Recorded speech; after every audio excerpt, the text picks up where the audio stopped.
یہی قول آپ حضرت ابوبکر صدیق کے لیے کیوں نہیں کر رہے؟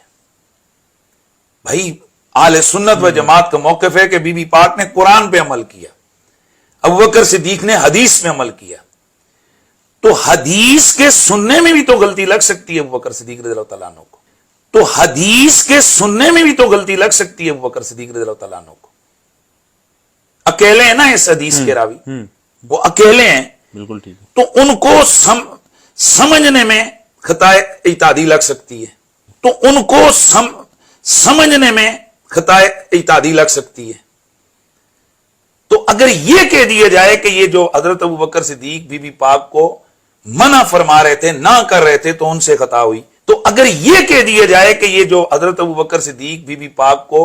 منع فرما رہے تھے، نہ کر رہے تھے، تو ان سے خطا ہوئی، اور بعد میں مہینے بعد کو نہیں ان سے خطا اجتہادی ہوئی۔ دیکھیں سب سے پہلی بات یہ ہے کہ اگر بالفرض ہم تسلیم کر بھی لیں، اول تو ایسا تسلیم نہیں ہے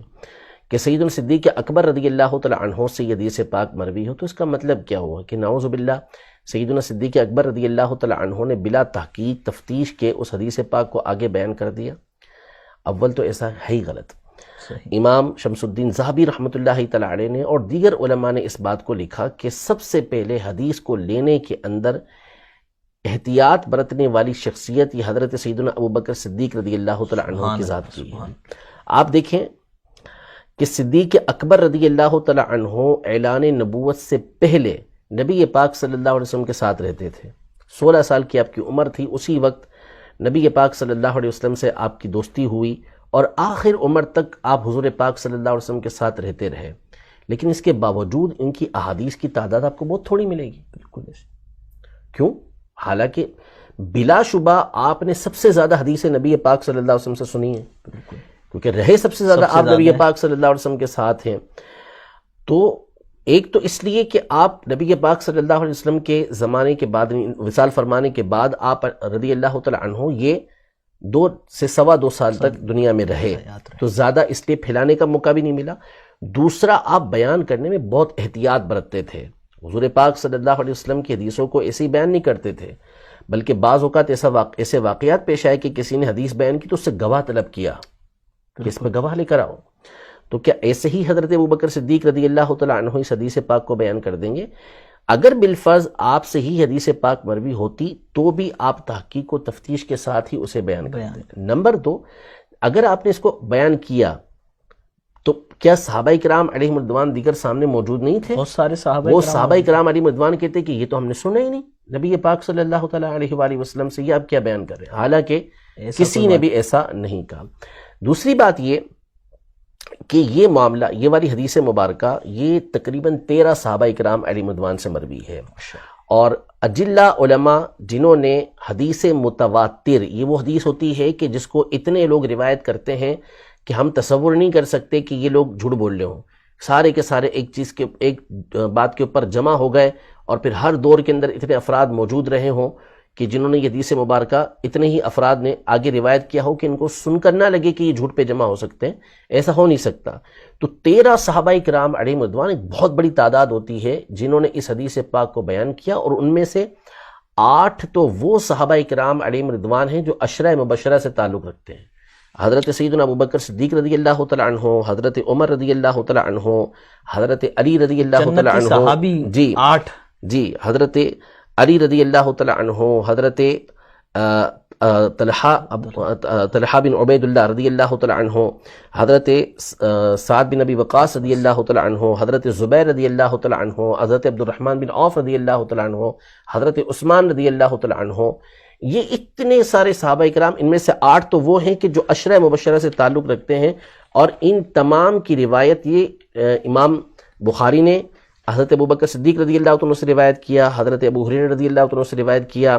پھر اس کے بعد حضرت عمر رضی اللہ تعالی عنہ سے روایت کیا، حضرت عثمان رضی اللہ عنہ سے روایت کیا، حضرت